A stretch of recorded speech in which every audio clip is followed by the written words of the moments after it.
Libya நாட்டிற்கு ஆள் அனுப்புவதாக கூறி அங்கு அவர்களை கொத்தடிமையாக விற்ற ஏஜென்ட் சக்திவேல் மீது நடவடிக்கை எடுக்க கோரி மாவட்ட ஆட்சித்தலைவரிடம் மனு. ராமநாதபுரம் மாவட்டம் முதுகுளத்தூர் ஏ நெடுங்குளத்தைச் சேர்ந்த ரமேஷ்குமார், வயது 25. இவர் கடந்த ஆண்டு டிசம்பர் 18ஆம் தேதி மதுரை கீழையூரில் உள்ள வல்லியம்ஸ் டிராவல்ஸ் உரிமையாளர் சக்திவேல் என்பவரிடம் ரூபாய் 1.5 லட்சம் கட்டி லிபியா நாட்டிற்கு கட்டுமான வேலைக்கு மாத ஊதியம் ரூபாய் 25,000 என்றும் உணவு தங்குமிடம் இலவசம் என்றும் கூறி லிபியா நாட்டிற்கு சக்திவேல் அனுப்பி வைத்தார். அவர்கள் அங்கு சென்ற பிறகுதான் கட்டிட வேலைக்கு ஆட்களை அனுப்பாமல் கொத்தடிமைகளாக விற்பனை செய்து தெரிய வந்தது. அங்கு சம்பளம் கேட்டதற்கு அடித்து துன்புறுத்தியுள்ளார்கள். மேலும் சிகரெட்டால் சூடு வைத்துள்ளார்கள். அடுத்ததில் ஒருவருக்கு கையெலும்பு முறிவு ஏற்பட்டுள்ளது. சிலருக்கு பலத்த காயம் ஏற்பட்டுள்ளது. அங்கு 9 மாதங்கள் வேலை பார்த்துள்ளார்கள். இவர்களின் சொந்த முயற்சியால் தாயகம் திரும்பியுள்ளார்கள். இவருடன் சேர்ந்து ராமநாதபுரம் மாவட்டத்தில் இருந்து 17 பேரும் மற்ற மாவட்டங்களிலிருந்து 72 பேர்களும் சென்றுள்ளனர். மொத்தம் 49 பேர் திரும்பியுள்ளனர்.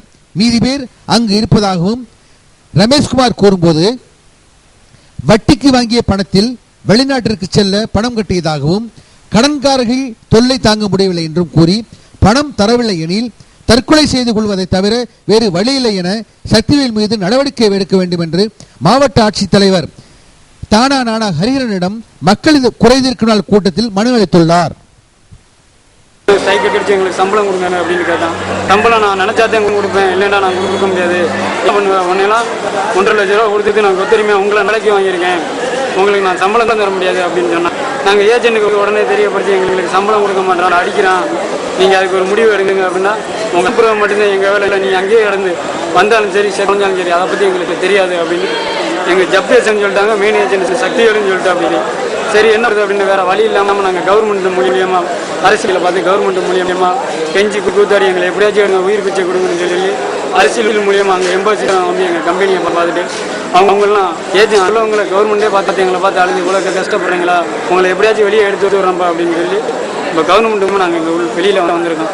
இன்னும் 40 இளைஞர்கள் அங்கே போராடி இருக்கோம். ஒரு வேளை சாப்பிட்டாலும் அப்படியே உடனே ரத்தம் வாந்திக்கிட்டலாம்.